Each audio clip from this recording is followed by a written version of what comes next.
you have an existing Pear deck that you want to convert over to a Nearpod, videos do not translate over as easily.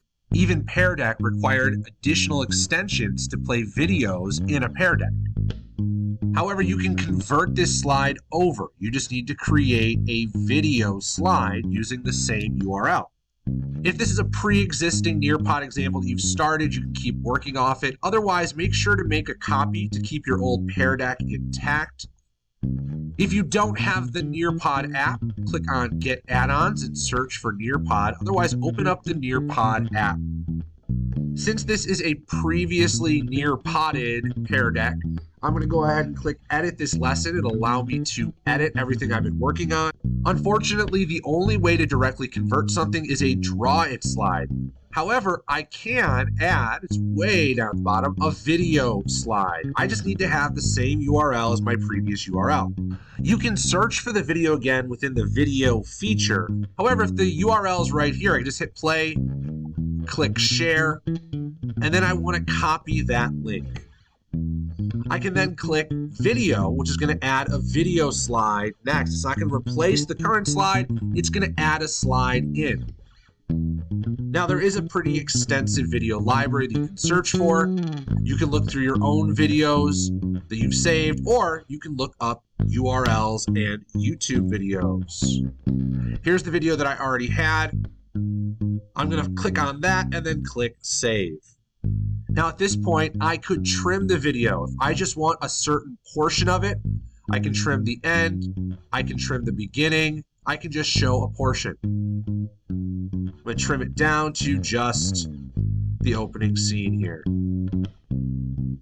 Anything that is trimmed out can be recovered, which is very convenient. At this point, I was just watching the video in class just as an example for students to observe, but I could add a question in here, open-ended or multiple choice.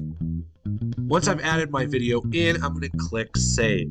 Now, since this is an example, it will play on students' screens. I would just ask students to turn their volume off, and I'll play it on my projected screen instead. Once the video loads, I can always go through and click Edit this slide. That's going to reopen my editing menu from before, where I can even untrim and add back video to my clip. Even though we're in Google Slides, we often assume everything in Google automatically saves. Nearpod does not, so I need to click Save and go to Nearpod. The more slides that you have, the longer it will take to save. This includes just basic information slides, not even just Nearpod slides. So longer slide decks always are going to take longer to save. Once everything does load, however, you can either preview, you can edit, or you can launch this Nearpod for student-paced or for teacher-led. If you want to be the guide to the ride, you click on Live Participation. If you want the students in control, click on Student Paced. If you click back on Edit, it'll take you back to Google Slides. Since you started editing in Google Slides, it'll keep you in Google Slides. While I'm back here, I can look at that video. Now there's going to be two versions of the video, the Nearpod version and the original slide. I don't need that original slide. So to help it save quicker, I can delete it.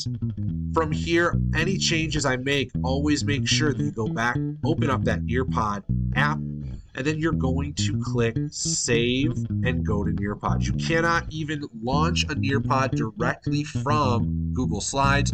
You'll need to click Save, go back to Nearpod, and then launch it from there.